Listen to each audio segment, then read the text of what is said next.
নমস্কার এভরিওয়ান, সবাইকে ওয়েলকাম করছি নতুন একটি রেসিপি দেখার জন্য। আশা করি যে যেখান থেকে ভিডিওটি দেখছেন সবাই সুস্থ আছেন এবং ভালো আছেন। আজকে চালের গুঁড়ো দিয়ে ডিজাইনের চিপসের রেসিপি। এই রেসিপিটি অনেকেরই রিকোয়েস্টের একটা রেসিপি। আশা করি আপনাদের সবার ভালো লাগবে। এখানে আতপ চালের গুঁড়ো নিয়েছি আর এটা ভিজা চালের গুঁড়ো।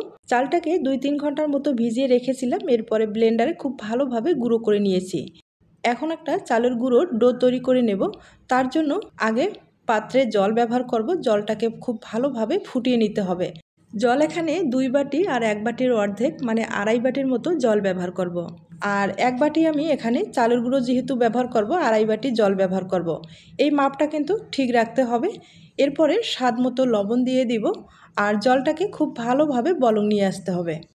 এই চালের গুঁড়োর ডোটা কিন্তু একটু আলাদাভাবে তৈরি করে নিতে হবে।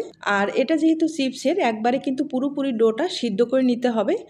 আমরা যে সাধারণত চালের গুঁড়ো দিয়ে রুটি বা পিঠার ডোগুলো তৈরি করে থাকি, তার চেয়ে কিন্তু এটা একবারে পাতলা করে তৈরি করে নিতে হবে।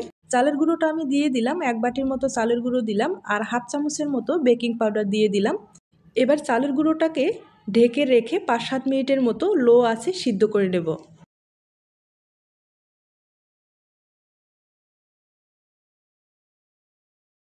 চালের গুঁড়োর ডোটা একবারে সিদ্ধ হয়ে গেছে।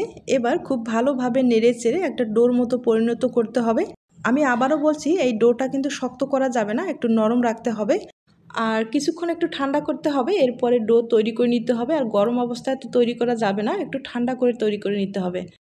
আমি অফ ক্যামেরায় ডোগুলো তৈরি করে নিয়েছি আর ডোগুলো একবারে সফট আর নরম হয়েছে। এখন যেটা করতে হবে, এখানে কিন্তু একটু হালকা ফুড কালার দিয়ে দিব। ফুড কালারটা সম্পূর্ণ অপশনাল, আপনারা দিতেও পারেন নাও দিতে পারেন, কোনো সমস্যা নেই। আর আমি একটু দেখার সৌন্দর্যে ফুড কালারটা ব্যবহার করব। ময়দা আটার চেয়ে চালের আটার চিপসগুলো খেতে কিন্তু ভীষণ ভালো লাগে, আপনারা একবার হলেও তৈরি করতে পারেন। আর চিপসের জন্য ডোগুলো সবসময় কিন্তু নরম রাখতে হয় আর ভালোভাবে সিদ্ধ করে নিতে হয়। ডোগুলো আমি রেডি করে নিয়েছি, 2টা কালার দিয়েছি আর একটা সাদা রেখেছি। এখন ডিজাইনগুলো তৈরি করার জন্য বেলে নিতে হবে। তার জন্য অবশ্যই কিন্তু প্লাস্টিকটা ব্যবহার করতে হবে আর প্লাস্টিকের সাহায্যে এভাবে বেলে নিতে হবে। এখন হয়তো বা বুঝতে পেরেছেন যে ডোটাকে কতখানি নরম রেখেছি। আর এভাবে কিন্তু নরম রেখে ডোটা তৈরি করে নিতে হবে, তাহলে চিপসগুলো খুব ভালো হবে। বেলানো হয়ে গেছে, এখন ডিজাইনটা তৈরি করে নিতে হবে।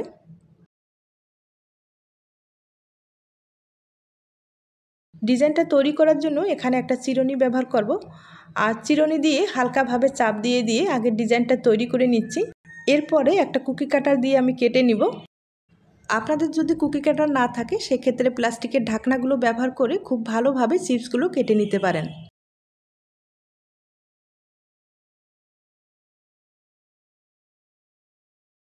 দেখতেই পারলেন চালের গুঁড়ো দিয়ে খুব সহজেই ডিজাইনার চিপস তৈরি হয়ে গেল। আর বাড়তি যেগুলো আছে সেগুলো কিন্তু আবার বেলে আমি এভাবে ডিজাইন তৈরি করে নেব। তবে চিপসগুলো তৈরি করার সময় অবশ্যই কিন্তু পাতলা করে বেলে নিয়ে এভাবে চিপসগুলো তৈরি করলে ভালো হবে। আমি একইভাবে আরেকবার তৈরি করে দেখিয়ে দিচ্ছি। এই চিপসগুলো কিন্তু সরাসরি রোদ্রে দিতে যাবেন না, রোদ্রে দিলে কিন্তু কিছুক্ষণ পরে এগুলো ভাঁজ হয়ে যাবে। আর এগুলো তো পাতলা চিপস, হয়তো বা দেখেই বুঝতে পেরেছেন। চিপসগুলো তৈরি করার পরে ফ্যানের বাতাসে আপনারা শুকিয়ে নিতে পারেন। আর যখন পুরোপুরি শুকিয়ে যাবে তখন কিন্তু 1-2 ঘন্টার মতো রোদ্রে দিলেই হয়ে যাবে। আর এভাবে আপনারা দীর্ঘদিন পর্যন্ত সংরক্ষণ করে খেতে পারবেন। আর মাঝে মাঝে একটু রোদ্রে দিলেই কিন্তু হয়ে যাবে।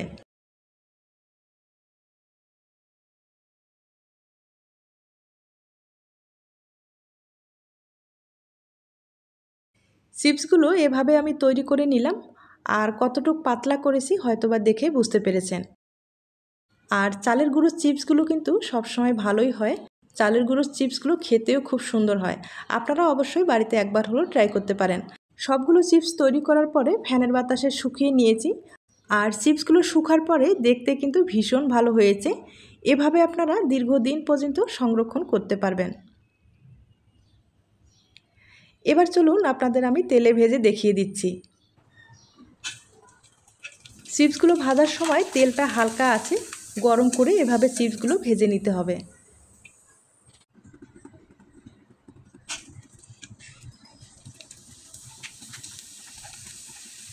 আর দেখতেই পাচ্ছেন তেলে দেওয়ার সাথেই কিন্তু তাড়াতাড়ি তুলতে হবে, না হলে পুড়ে যাওয়ার সম্ভাবনাটা বেশি থাকবে।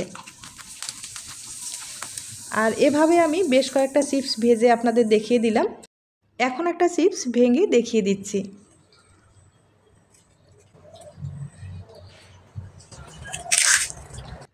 হয়তোবা শব্দ শুনে বুঝতে পেরেছেন। তাহলে আজ এ পর্যন্ত। সবাই সুস্থ থাকবেন, ভালো থাকবেন এবং নিরাপদে থাকবেন।